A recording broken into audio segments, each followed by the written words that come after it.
Magandang araw mga kaibigan. Gusto kong magbigay ng reaksyon tungkol sa article ni Mr. Rigoberto Tiglao sa Manila Times dated May 24. Opinion niya ito tungkol sa nangyaring kudita sa Senado. Okay, ang title sa column ni Mr. Tiglao, Senate ko, bad for Marcos, bad for country. So, diyan tayo magbibigay ng reaksyon. Masama sa administrasyong ito.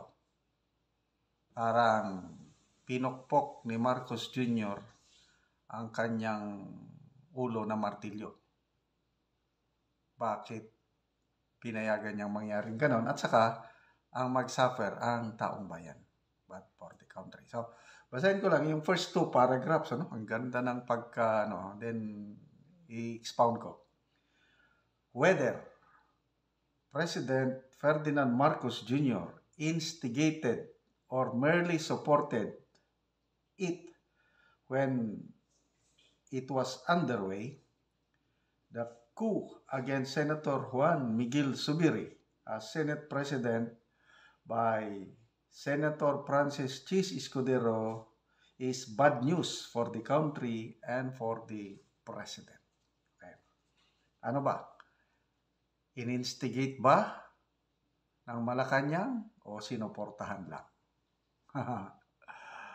Sinasabi ni Senator Escudero na wala daw kinalaman ng palasyo. Ganon din si Jinggoy. Kaya lang, ang taong bayan hindi naman mangmang. Hindi naman tayo ipinanganak kahapon lang. Matanda na po tayo. Very clear po si Senator Zubiri na tinanggal siya sa pwesto kasi hindi siya nagpahawak sa leeg. Tinanggal siya sa pwesto ng powers that be, makapangyarihang tao. Hindi siya sumusunod.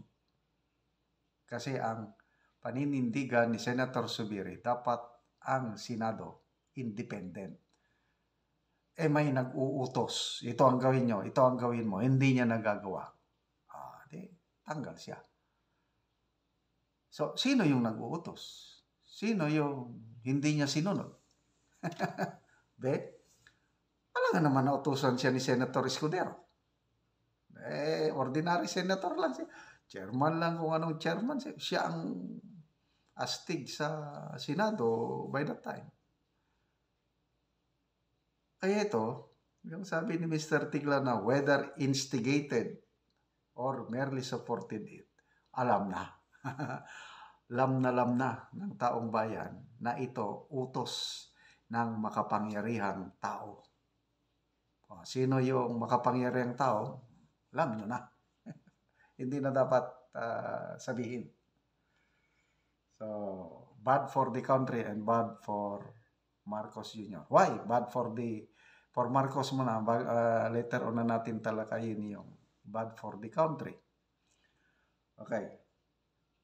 Escudero's arrogance. Kung magsalita si Chis, grabe. Parang may pag-astig ang dating. Escudero's arrogance that it wasn't hard to remove Zubiri. Talaga naman, masasaktan si Zubiri nito. Madali lang tanggalin. The swiftness in which the plot unfolded, the plotter's complete silence on the reasons why Zubiri was yanked from the top post, all this will result in a divided Senate. Dito na. Kawawa po ang ating bansa. Yung divided Senate na yan. Nako, kakaunti ang maipasang batas. Hindi katulad noon. No? Start ng administrasyong ito, bago nila sinibak si Zubiri, super majority ang Senado. Ibig sabihin, 22 senators ang alyado sa administrasyon. Kaya madaling pumasa. Ngayon, divided na ang Senate. Mamaya punta tayo paano mga paksyon-paksyon na sa Senado eh. Divided Senate with bitterness. Saktan. Bitterness on the part of the 6 senators who remained loyal to the former Senate President.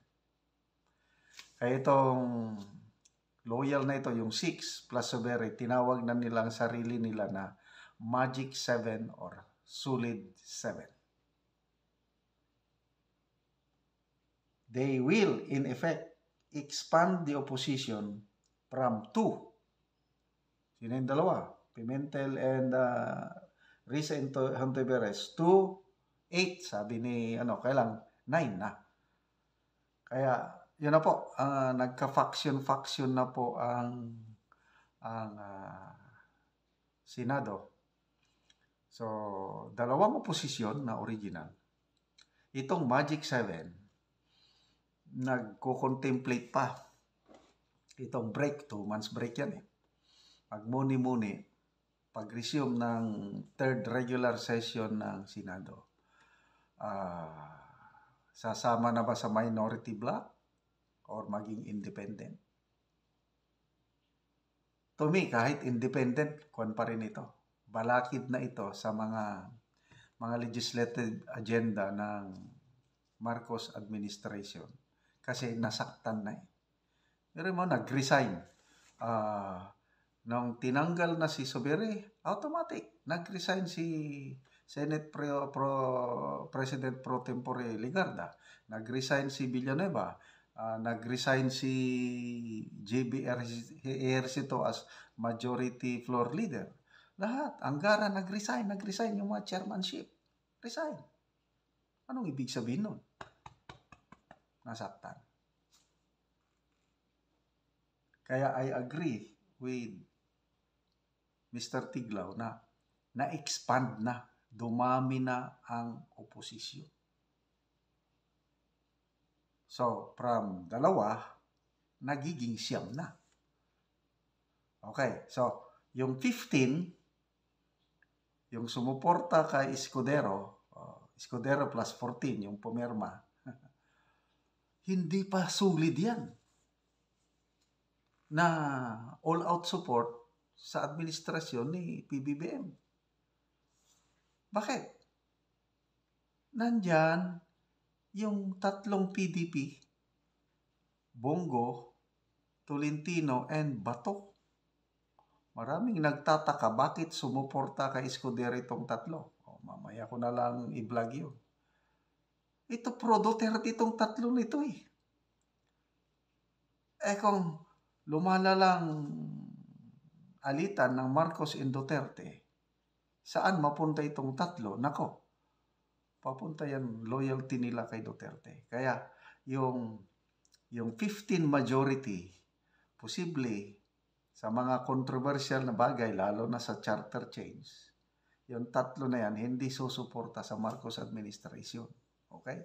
So, ilan na lang sila? 12 na lang. Okay, yung 12 na naiwan, mayroon pang 2 dyan na hindi nila hawak sa leeg. Sino? Senator Amy Marcos and Senator Cynthia Villar.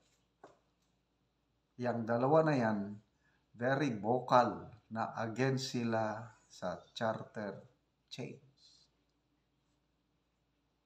So ano ngayon? Tama ba? Yung strategy na although hindi nila ina-admita, kailang alam na ito instigated ng someone, yung makapangyarihan. So, it's a very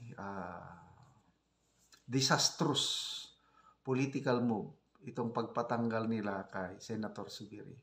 And it's really bad for this administration, lalo na sa gustong-gusto nilang mangyari na charter change. Sabi ni Senator Subiri, Chacha is dead. So, 9 na ang klaro na kukontra yung Magic 7 plus opposition. Wala na, talo na. Then, bad for the country. Yan, yung nagkawatak-watak na yan. Sino ang number one na kawawa? Ang taong bayan. Dapat hindi ganyan. Ang sitting president na walang suporta ang mga senador, nako, wala siyang magagawa. So, sana may pag-asa pa na masolve ito lahat. Kailan? Wala na.